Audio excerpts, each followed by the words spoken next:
buenas tardes. Gracias por estar con nosotros una vez más en esta programación en español del Canal 17. Bienvenidos a su programa Opiniones. Les habla Pedro Corzo, periodista de Radio Martí. El programa de hoy vamos a tratar la gira del presidente Obama por 3 países de América Latina, pero también nos vamos a extender a la situación que están enfrentando algunos de nuestros países.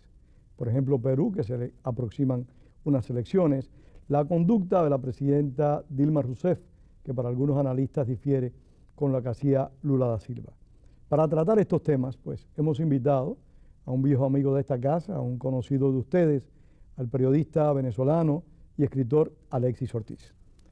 Alexis, gracias por estar acá. Un gran placer, hermano. Siempre muy complacido estar contigo. Quiero aclarar antes de empezar el programa que ayer estuve en Weston. Ajá. Y conocí un analista colombiano muy talentoso, que lamentablemente no pude llegar a tiempo al programa, pero que quedamos pendientes que en próximas oportunidades, pues cuando él venga a Miami, va a estar.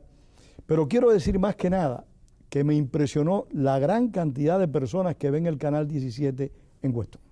No, a mí cada vez que vengo a este programa, invitado por ti o algunas veces a sustituirte a ti, quedo impresionado por la cantidad de gente que me dice que me vio.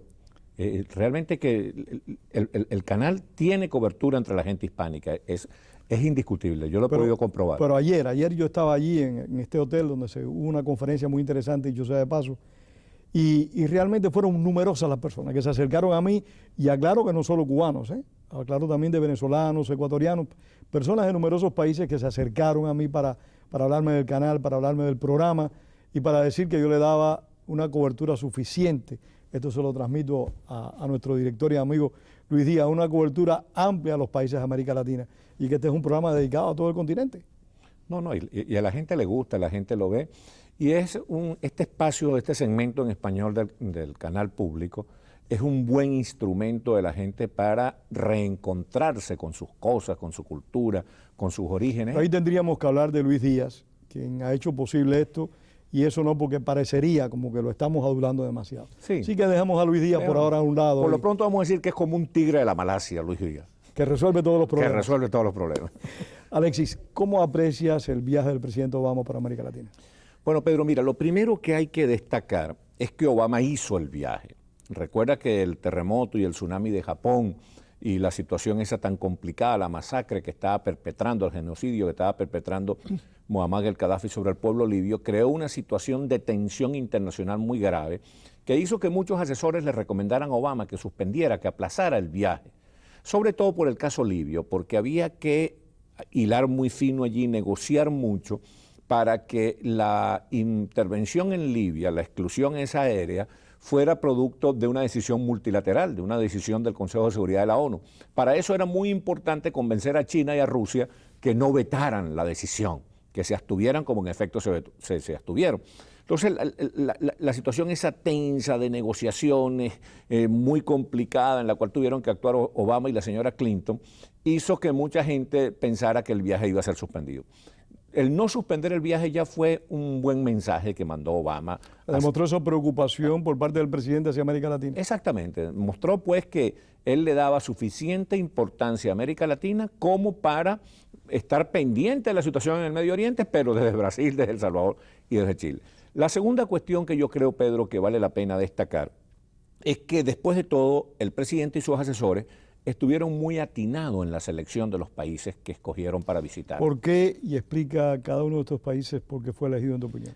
Bueno, mira, El Salvador, el mensaje que quería mandar Obama y el gobierno norteamericano al mundo latinoamericano, al mundo hispánico, es que cuando fue a El Salvador, es que Estados Unidos está dispuesto a aceptar, a negociar e incluso a respaldar gobiernos de izquierda que acepten la democracia, que no se aparten del imperio de la ley, de la división de los poderes, que no se aparten pues de la cultura y la institucionalidad democrática, como ha hecho con mucha valentía el señor Funes, porque recuerda que el señor Funes Ese era el punto que quería destacar. Funes viene del Frente Farabundo Martí, de uno de los grupos más extremistas de la izquierda latinoamericana. Y él ha logrado imponerse, el presidente soy yo, aquí se aplica una política de libre comercio, se aplica una política de institucionalidad democrática, no somos enemigos de los Estados Unidos, Salvador vive básicamente de las remesas que llegan de Estados Unidos, o sea que ha actuado con mucha sensatez. No, y mientras gobiernos como la presidenta Cristina Fernández, el de Ecuador de Correa, han tratado de limitar la libertad de prensa, Funes no ha intentado hasta ahora que se sepa controlar la libertad de prensa. No, todo lo contrario, ha actuado como un periodista como un periodista razonable, muy respetuoso de la libertad de expresión. Entonces, seleccionar El Salvador entre los países de Centroamérica fue muy importante. Hubiera podido seleccionar a Costa Rica, que es el modelo democrático de Centroamérica, pero en este caso tenía sentido que haya seleccionado a El Salvador por lo que acabamos de razonar.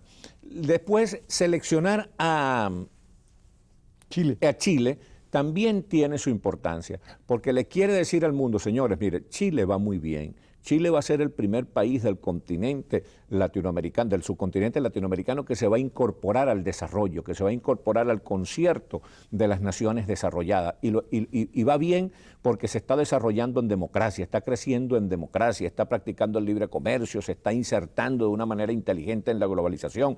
Hay un debate serio, civilizado. Y hay una estabilidad política muy importante. Exacto, una estabilidad política, una paz social. Entonces, haber escogido a Chile, al presidente Sebastián Piñera, que es un presidente muy moderno, muy inteligente, con mucha capacidad de diálogo con la oposición, con sus adversarios, también fue un buen mensaje de Obama.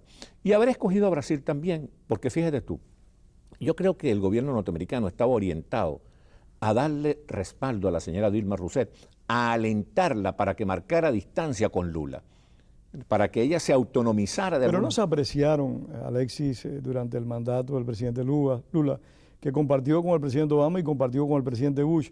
¿No se apreciaron serias fricciones entre ambos gobiernos, los de Estados Unidos y Brasil? Porque Lula las hubo indiscutiblemente, pero no se apreciaron muy fuertes. Claro, porque Lula era muy astuto y el gobierno norteamericano no quería pelear con Brasil, pero Lula se convirtió en el padrino de los enemigos más impresentables de los Estados Unidos, en el padrino de Fidel Castro, en el padrino de Hugo Chávez, en el padrino de Ahmadinejad. Entonces, un poco el mensaje de Obama, el mensaje del gobierno norteamericano para la señora Dilma Rousseff es: ustedes son independientes, hagan lo que quieran, pero no siga practicando esa política completamente inmoral del presidente Lula de estar apadrinando a dictadores realmente deleznables. Lula da Silva, su gobierno hizo recordar a muchos aquello que se decía del PRI, el Partido de la Revolución Institucional Mexicana, que decían que el PRI era blanco por dentro, o sea, de derecha para gobernar dentro del país, y rojo por fuera. Sí, bueno, Lula hizo lo mismo, hacía pensar eso, era rojo para afuera, pero muy blanco para adentro, claro, muy conservador para adentro. Para complacer al ala izquierdista de su partido y al grupo ese llamado Foro de Sao Paulo, él tenía un discurso de izquierda, un discurso absolutamente antidemocrático para fuera de Brasil, y dentro de Brasil él estaba sujeto a la institucionalidad brasilera, que era muy fuerte. Él no podía apartarse ni del plan económico que lo heredó, de hecho. Lo heredó de Fernando Henrique Cardoso y lo heredó del candidato, del alcalde de Sao Paulo, Serra, que había sido el ministro de Economía de Cardoso. Él no podía apartarse de ese plan económico de libre comercio, de apertura, de privatización, porque la institucionalidad brasilera no se lo iba a permitir. Además, no podía perpetrar ningún atentado contra la democracia, porque las Fuerzas Armadas brasileñas no se lo iban a permitir. Entonces él complació a su público de izquierda, él complació a su galería de izquierda con el discurso izquierdista hacia afuera, de protección de estos dictadores que acabamos de mencionar. Y eso también lo confirmó Alexis Ortiz, el hecho de que, teniendo una alta popularidad, no intentó reformar la Constitución, cosa que sí quiso hacer el presidente Uribe. No, sí, en eso hay que reconocerlo a Lula, porque yo soy de los que piensan que Lula es una de las figuras amorales, es decir, un hombre que no tiene moral ni buena ni mala, ¿entiendes? Una de las figuras más deleznables de Latinoamérica, pero hay que reconocerle que en eso actuó bien. Él no jugó a perpetuarse en el poder. Pero ahí funcionó la institucionalidad brasileña. Claro, porque si él hubiera jugado a el continuismo, le hubiera ocurrido lo que le ocurrió a Uribe, que es que la institucionalidad del país rechaza eso. La institucionalidad, la legalidad, el espíritu democrático, el miedo al continuismo, a que alguien se eternice en el poder, reaccionó en Colombia y obligó al presidente Uribe, un presidente muy provechoso, un presidente muy valioso, un presidente muy respetable, tuvo la suficiente sensatez para reconocer el mandato de la opinión pública, pero lo obligó a olvidarse de reelecciones. Y Lula, que tiene de todos menos de tonto, se dio cuenta que él no podía hacer eso en Brasil. Ahora, ¿por qué Dilma Rousseff, la actual presidenta brasileña, ha marcado distancia con Lula da Silva? Bueno, porque la señora Rousseff se da cuenta que si Brasil realmente quiere ejercer un liderazgo en el continente, no puede parcializarse tanto hacia un grupo. La parcialización de Lula a favor de Chávez, a favor de Fidel Castro, a favor de Evo Morales, Evo Morales menos porque él tuvo problemas sí, pero fueron problemas más bien económicos, comerciales, por el gas, sí. etc. Pero la parcialización de él hacia el lado de lo que llaman el socialismo del siglo XXI y que nosotros preferimos llamar neocomunismo, era algo muy irritante para la opinión pública brasilera, pero sobre todo era algo muy irritante para la opinión pública hemisférica, para la opinión pública continental, y eso atentaba contra la aspiración brasilera a ser líder continental. Y Brasil tiene que convencer a los países del mundo de que es el líder de Latinoamérica, porque si no, no va a lograr nunca un puesto en el Consejo de Seguridad de la ONU. Y eso es lo que más busca Brasil en este momento. Eso es lo que más busca Brasil, y la señora Dilma Rousseff, que es muy sensata, es una mujer muy moderada, muy inteligente, al parecer todavía está en observación. Lo que demuestra, Alexis, que los políticos evolucionan, que cuando una persona es inteligente y está realmente bien intencionada, aunque en un momento de su vida haya asumido posiciones radicales, extremistas, cualquiera que estas hayan sido, pues llega un momento en que se percatan de que deben cambiar y cambian. Y cambian, porque son inteligentes. El presidente de Uruguay, el señor Mujica, la señora Dilma Rousseff, el propio presidente del Perú. La primera vez que yo fui al Perú, Pedro, fue hace Alan García. Sí, Alan García, era Alan García el presidente. Fui invitado por el senador Andrés Tausen, yo formaba parte del Parlamento Latinoamericano, entonces fui invitado por el senador Andrés Tausen, que era el secretario general del Parlamento Latinoamericano, y fui al Perú, y la situación del Perú era realmente lamentable, es que patética. Generó una crisis García en su primer mandato, no solo dentro de Perú, sino también en toda América Latina, porque él fue el que comandó el no reconocer las deudas externas. Exacto. Pero Alan García en el exilio aprendió, estudió, reflexionó, habló con gente sensata, y su segundo gobierno fue un gobierno provechoso para el Perú. Él siguió inteligente y rigurosamente la política económica del presidente Alejandro Toledo. Y después seguimos con Perú. Exacto. Concluyamos con Brasil. ¿Por qué la presidenta Dilma Rousseff asume un papel tan firme en relación a la situación de los derechos humanos en Cuba, totalmente opuesto a lo que hizo Lula da Silva, y en relación a Irán? ¿Esto no contraría la simpatía que pueda tener en los grupos extremistas del Partido de los Trabajadores? Bueno, pero ella está corriendo ese riesgo. Un político, cuando es un estadista y no un demagogo, corre riesgo. Ella está corriendo su riesgo. Para ella poder colocar a Brasil como un país líder en Latinoamérica y el mundo, ella tiene que correr ese tipo de riesgo, y hasta ahora lo está haciendo, hay que reconocérselo, hay que aplaudirla por eso. El hecho de que ella le haya dado prioridad a los derechos humanos, lo que la obliga a rechazar a Chávez, la obliga a rechazar a Fidel Castro, la obliga a rechazar el fundamentalismo musulmán representado por la teocracia iraní, hace que nos muestra que la señora sabe no solamente diseñar las estrategias, sino también ejecutarlas. ¿Será que las mujeres son mejores gobernantes que los hombres, Alex? Oye, vale, mira, no quiero opinar, pero como que sí. Bueno, la señora Merkel, la señora Indira Gandhi, la señora Margaret Thatcher, la señora Golda Meir. La señora Bachelet. La señora Bachelet han sido extraordinarios. Es un excelente gobierno. Excelente gobierno, o sea que vamos a tener que ensayar con las mujeres. Porque realmente nosotros lo hemos hecho bastante mal, hay que admitirlo. Sí. Alexis, Perú. Perú. Alan García está terminando su mandato. Hay elecciones la próxima semana. Hay un candidato extremadamente peligroso, que es Ollanta Humala, que ahora se ha vestido de cordero. Ahora está diciendo que no es extremista, está planteándole al presidente Chávez, su aliado, de que no se inmiscuya en las elecciones peruanas, pero de hecho, por una razón u otra, Ollanta Humala está en el primer lugar en las encuestas peruanas. Bueno, está en un empate técnico entre Humala... Los últimos cables del viernes los sacaban ya cómodamente delante de los demás. Bueno, en todo caso, la idea es la siguiente. Mira, hay una declaración muy interesante de Mario Vargas Llosa, el Premio Nobel de Literatura peruano, quien dice, de una manera muy fuerte, porque dice que tener que escoger para presidente del Perú entre Keiko Fujimori, la diputada hija del exdictador Alberto Fujimori, y Ollanta Humala, el militar golpista Ollanta Humala, es como tener que escoger entre un cáncer terminal y el SIDA. Es una declaración muy fuerte, pero muy cruda. Muy cruda, pero él la ratificó ayer y él dice que sería terrible, sería una desgracia para el Perú que hacer retroceder, cortar lo que él llama la buena racha del Perú que ha tenido en los últimos años con los gobiernos de Alejandro Toledo y de Alan García. A quien también criticó porque criticó muy seriamente a Toledo. Sí, pero las críticas a Toledo son críticas desde el punto de vista de la democracia. Es decir, él no entra en pánico porque Toledo pueda volver a ser presidente, porque Toledo fue un buen presidente en su primera gestión, es un hombre muy bien formado, es un académico de alto rango, es un hombre de origen proletario que se superó mediante su esfuerzo y su vocación de estudio y su confianza en sí mismo.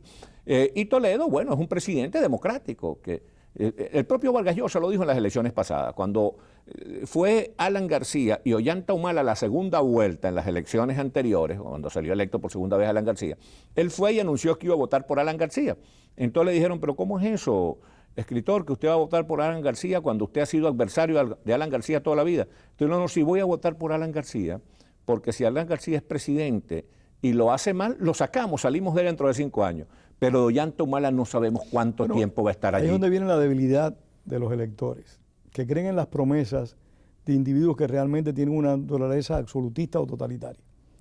Ese es el mismo cuento que le creyeron a Evo Morales, que le creyeron a Hugo Chávez, a Daniel Ortega, a Rafael Correa, que en cuanto llegan al poder van a las reformas constitucionales. Es que la cultura, fíjate, voy a decir algo terrible, ¿no? Porque puede ser que moleste a mucha gente. La cultura democrática de nosotros, de nuestros países, es sumamente endeble. Es lo que permite, por ejemplo, que a pesar de todas las advertencias que habían con respecto a la dictadura cubana, los venezolanos elegimos a Hugo Chávez. No nos los impuso un ejército invasor extranjero, sino que elegimos a Hugo Chávez, cuando era demasiado obvio que Hugo Chávez era un hombre peligroso, demagógico, populista, hiperbólico, irresponsable, desproporcionado, todo eso era obvio. Cuando yo hacía campaña contra Hugo Chávez en las primeras oportunidades, la gente me insultaba y me decía que yo era enemigo. Y paradójicamente las clases dirigentes, en términos económicos, políticos y sociales, fueron las que más apoyaron a Chávez. Las que más apoyaron a Chávez fueron una buena parte de la vanguardia empresarial y de la vanguardia periodística. Nuestros colegas periodistas, Pedro, allá en Venezuela se entusiasmaron demasiado con Chávez. Hoy todos han sido víctimas. Bueno, yo recuerdo que muchos periodistas, algunos que están aquí exiliados, me decían a mí en Venezuela, aquí hace falta un Fidel Castro. Sí, señor. Entonces, bueno, elegimos a Chávez, ¿no? A pesar de que ya teníamos allí el ejemplo de Fidel Castro, o sea que no teníamos por qué equivocarnos. Pero podríamos decir, bueno, Chávez engañó a la gente y declaró que Cuba era una dictadura y que él no tenía nada que ver con Cuba. Pero después elegimos a Chávez y la gente elige a Evo Morales. ¿Sí? O sea que ya tenían Cuba y Venezuela como ejemplo. Después eligen a Rafael Correa. Daniel Ortega. Sí, ya va, a Rafael Correa. Ya tenían a Cuba, a Venezuela y a Evo Morales como ejemplo. Y eligen a Daniel Ortega, que el caso de Daniel Ortega es muy singular, porque Daniel Ortega ya había sido un desastre total como gobernante, arruinó política, económica, militarmente, moralmente, en todo sentido arruinó a Nicaragua. Y cuando digo moralmente, no estoy exagerando. No olvidemos que a Daniel Ortega se le comprobó que había violado a su propia hija. Es insólito que en un país latinoamericano, en cualquier país del mundo, un hombre culpable de un delito tan abominable, tan horrendo, pueda ser reelecto presidente de la República. Por eso te digo que nuestra... Bueno, y ahora está en el proceso de reformar de una nueva reelección. Es lo que decía Vargas Llosa, con esta gente uno no sabe hasta cuándo van a gobernar. Y es lo que tenemos que decirle a los compañeros cubanos, al pueblo peruano, un pueblo tan querido, un pueblo tan inteligente. Tenemos que decirle, miren señores, no se equivoquen, este lobo está disfrazado de cordero. Ollanta Humala gana las elecciones, a los 6-7 meses convoca una asamblea constituyente para acaparar todo el poder y para reelegirse indefinidamente. Alexis, pero ¿no has visto la operación del presidente de Guatemala que se va a divorciar para que la esposa se postule? Bueno, eso es una demostración realmente patética, que el señor Colón y su esposa, la señora Sandra Torres, creo que se llama, actúan como que si el pueblo fuera idiota, ¿verdad? Tienen una absoluta falta de respeto. Bueno, hay que ver cómo vota el pueblo después. Bueno, si el juicio de ellos es acertado o errado. Ojalá que el pueblo le demuestre al señor Colón que no son idiotas, porque ese estratagema, ese truco, esa trampa de divorciarse sin estar divorciado solamente para burlar la Constitución, para hacerle una gambeta a la Constitución. En sí es una falta de respeto y es algo ilegal. Aparte de ilegal, es una gran falta de respeto a la gente. Es eso, que tienen incluso muchos dueños de los medios de comunicación social, ¿no?, que piensan que la gente es estúpida y que hay que darle basura. Por eso muchos periodistas como uno no consiguen trabajo, porque entonces uno no se presta a darle basura a la gente, y los dueños del medio de comunicación social, que están convencidos absolutamente que la gente es idiota, pide que los programas sean basura. Del mismo modo está actuando el señor Álvaro Colón. Está partiendo de la premisa de que la gente guatemalteca son deficientes mentales, son unos descerebrados que pueden engañarlos ellos de esa manera tan burda, tan absurda, tan absolutamente grotesca. Es realmente lamentable lo que acontece en Guatemala, pero no es solo Guatemala. Vemos la situación de Argentina, con una mujer, por cierto, con la señora Cristina Fernández. Sí, la señora Cristina Fernández, ahí hay una cuestión rara, ¿no? Porque ella tuvo un crecimiento en las encuestas cuando murió su marido. Después sí, pero ella volvió a caer de nuevo. Volvió a subir. Ahí hay un sub y baja realmente extraño. Pero lo que muchos analistas apreciaron fue que ella, meses después de morir su marido, como que se estableció cierto distanciamiento entre el presidente Chávez y ella. Pero hay un reacercamiento. ¿Con el viaje del presidente Chávez? Con el viaje del presidente Chávez de estos días. Además, se piensa que la gente que promovió el rechazo a que Vargas Llosa diera una conferencia ya en una feria en Argentina, y que el premio ese absurdo, el premio a la libertad de expresión que le dio la Universidad de La Plata. Te iba a felicitar por eso. Que la Universidad de La Plata le dio un premio de periodismo al presidente Chávez. Y detrás de todo eso los honra a todos ustedes los periodistas venezolanos. No, imagínate tú, nos sentimos realmente que eso es una cuestión tan vergonzosa que los venezolanos nos sentimos muy abochornados por lo que es Chávez de cara al mundo. Pero más abochornado tienen que sentirse las autoridades de la Universidad de La Plata. Pero ha sido muy criticada esa decisión por parte de todo. Mira, el alcalde de Buenos Aires, el señor Mauricio Macri, calificó esa decisión de la Universidad de La Plata de espantosa. Ese fue el calificativo que usó.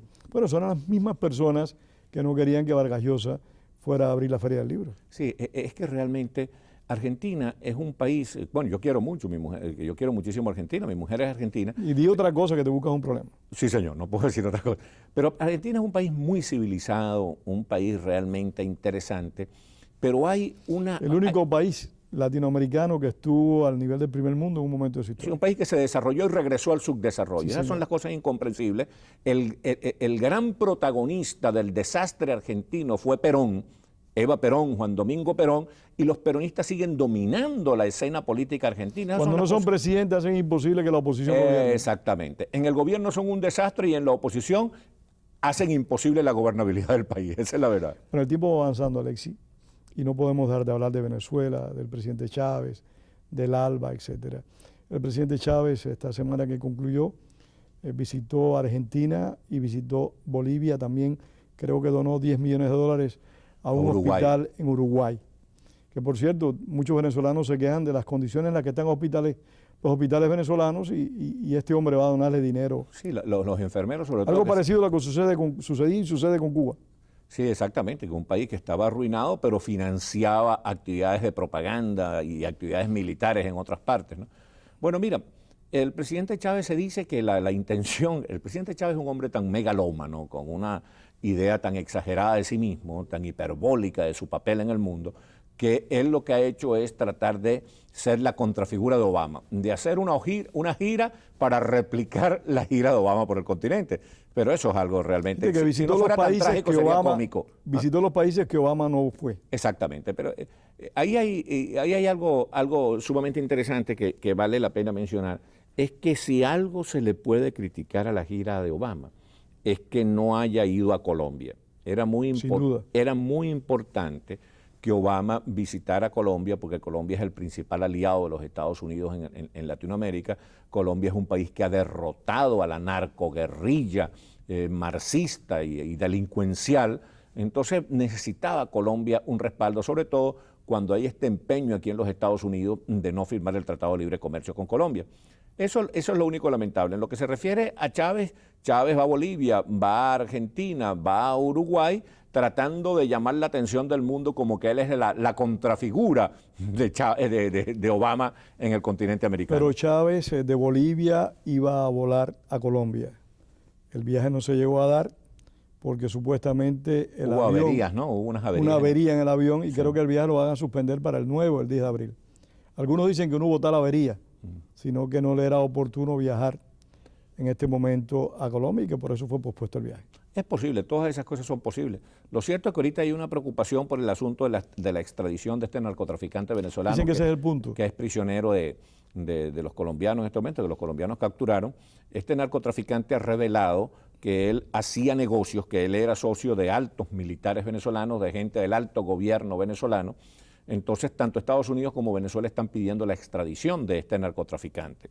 Y eso lo puede determinar el presidente Santos. El presidente Santos. La verdad es que, fíjate tú, desde el punto de vista estrictamente jurídico, desde el punto de vista estrictamente le corresponde a Venezuela. Le corresponde a Venezuela la extradición, porque primero la pidió primero, que eso es una cuestión que es importante. Y es un nacional venezolano, que es fundamental. Exacto, que es importante en el derecho internacional, es un nacional venezolano, que es importante en el derecho internacional, y la calificación del delito que se le imputa en Venezuela es de asesinato. Es de asesinato, de homicidio, que es un delito de mayor rango que el delito de narcotráfico que le imputa los Estados Unidos. O sea que desde el punto de vista jurídico es indiscutible que si el presidente Santos decide extraditar a este hombre a Venezuela, no estaría violando la ley. Pero hay otra lectura, que es la política.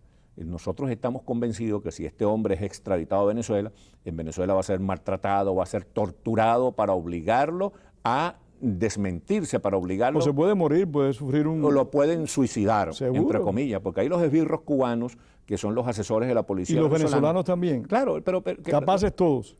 Todos son muy capaces, pero la policía venezolana ha logrado un gran desarrollo en materia de represión, porque la tecnología de represión cubana es muy sofisticada, es muy avanzada. Seguro, no. La mejor policía del mundo para reprimir es la cubana. Exactamente. El único que el régimen cubano ha sido un éxito es en la represión. Y en la propaganda. Y en la propaganda. Y todo lo demás ha sido un fracaso. Pero volviendo al tema de este narcotraficante y acusado de asesinato en Venezuela, de producirse, y es lo que algunos analistas están planteando, de que el presidente Santos está inclinado para deportarlo hacia Estados Unidos y que por eso el presidente Chávez, esto es lo que plantean algunos analistas, decidió no viajar a Colombia. Hay que tener presente que Colombia tiene intereses económicos muy importantes con Venezuela. O sea, volveríamos a una etapa caliente en las relaciones entre Venezuela y Colombia. Es posible. No sería nada extraño que ya el lunes o el martes viéramos al presidente Chávez insultando al presidente Santos, amenazándolo, chantajeándolo con la cuestión del intercambio económico. Pero ambas decisiones del presidente Santos son posibles, son muy difíciles, son unas decisiones muy complicadas, porque la verdad es que legalmente corresponde mandar al hombre para Venezuela. Pero el presidente Santos, que no es tonto y que tiene que responder por los derechos humanos frente a la opinión mundial, sabe que no está garantizada su seguridad jurídica para este delincuente en Venezuela, que no hay ninguna garantía procesal, que no hay ninguna garantía jurídica, que el Poder Judicial en Venezuela está totalmente controlado por Chávez, que es sumamente dócil a Chávez, y que la policía venezolana es muy salvaje en sus torturas y en sus maltratos a los detenidos. No, lo que puede ocurrir, como tú bien dices, puede establecer diferencias en las relaciones entre Santos y Chávez, que son totalmente diferentes a las que existieron entre Uribe y el presidente Chávez. Muchísimas gracias. Hemos llegado al final del programa. Gracias a ustedes por haber compartido con nosotros su tiempo y, por supuesto, gracias a Alexis Ortiz por haber venido esta tarde. Gracias, Alexis.